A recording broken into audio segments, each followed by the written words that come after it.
Саламатсызбы, урматтуу министрдин орун басары. Негизи бардыгын эле жумушу барларга теңеп туруп, анан пособиясын алып коебуз деген бул туура эмес. Эми бул маселе боюнча жакшы эле айтылды, мен башка маселени айтайын, башка өңүттөн карап көрөйүн. Мага электе биринчи майыптагы категориядагы майып болуп жүргөн бала кайрылды да. Ал бала кезинен ушундай майып экен.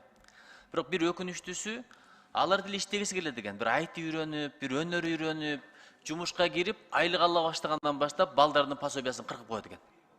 Бул деген сөз, сен майып болуп төрөлдүңбү, унчукпай отура бер, анан пособия төлөбүз. Эгер кичине эле алдыга жылсаң, эмгек кылсаң, айлык ала баштасаң, киреше таба баштасаң, анда сени колдобой коебуз деген эле саясат да. Канча адамдар өздөрүнүн потенциалын колдонбой отурушат. Кой, мен кичине эле кыймылдасам, өссөм, киреше тапсам, болду, ошо менен менин кирешемди, пособиямды мамлекет алып коет деп. Ушул мыйзамды кайра карап көрсө болобу? Рахмат, Нуржигит Кадырбекович. Иштесе жөлөк пулду алып коет деген норма жок.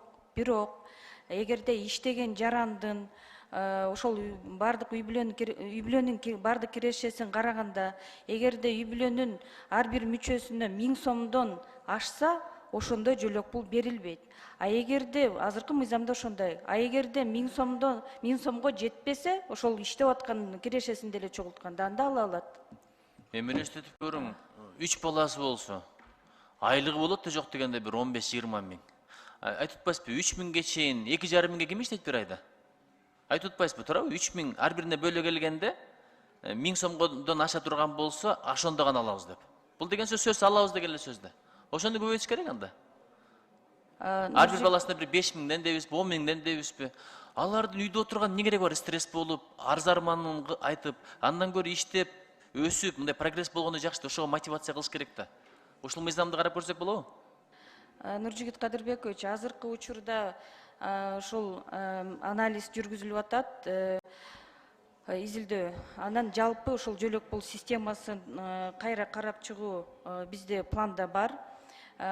Бирок учур менен пайдаланып айтып коеюн, туура баягы айлыгы балким жетпейттир, бирок бизге ушундай учурлар болот. 40 миң, 50 миң сомдук жумушту бизге келгенде, баягы мыйзам боюнча биринчи ошол эгерде аялы келсе, бирок күйөөсү, жолдошу эмгекке жарамдуу.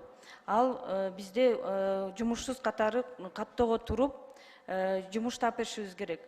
Ошондо 40 миң, 50 миң сомдук жумуш орунду сунуштасаң дагы келип, биз силерден жумуш сурап атабыз, биз жөлөк пул сурап атабыз деп келишет да.